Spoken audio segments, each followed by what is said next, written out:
Catholic ধর্মের সর্বোচ্চ ধর্মগুরু পোপ হওয়ার আকাঙ্ক্ষা পোষণ করেছেন মার্কিন প্রেসিডেন্ট ডোনাল্ড ট্রাম্প। তিনি বলেছেন, আমি পোপ হতে চাই। ক্যাথলিক খ্রিস্টানদের প্রধান ধর্মগুরু পোপ ফ্রান্সিসের মৃত্যুতে নতুন পোপ নির্বাচন করবে কার্ডিনালরা। আগামী মে মাসে গোপন সমাবেশে পরবর্তী পোপ নির্বাচনে বিশ্বজুড়ে প্রায় 135 জন রোমান ক্যাথলিক কার্ডিনাল অংশ নেবেন। আর এর মধ্যেই এমন মন্তব্য করলেন ডোনাল্ড ট্রাম্প।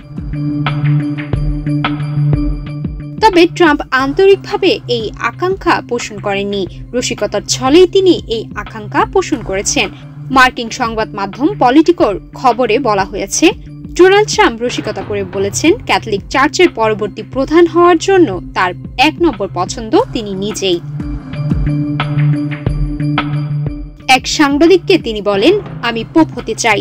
রসিকতা করার পরপরই কে আসলে এই দায়িত্ব পেতে পারেন সে বিষয়ে নিজের মতামত জানান তিনি। যুক্তরাষ্ট্রের প্রেসিডেন্ট হিসেবে অত্যন্ত ব্যস্ত থাকা ছাড়াও ট্রাম্প একজন বিলিয়নিয়ার এবং তিনি 3 বার বিয়ে করেছেন। তাই ক্যাথলিক চার্চের প্রধান হিসেবে তার নির্বাচিত হওয়ার সম্ভাবনা নেই বললেই চলে। প্রায় 2000 বছরের পুরনো এই প্রতিষ্ঠানটি পোপ ফ্রান্সিসের মৃত্যুর পর বর্তমানে নতুন আধ্যাত্মিক নেতার সন্ধান করছে।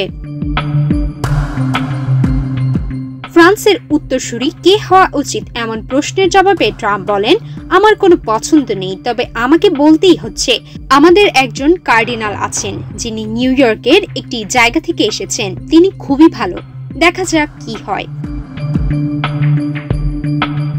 সুমাইয়া মিতু, বাংলাদেশ প্রতিদিন।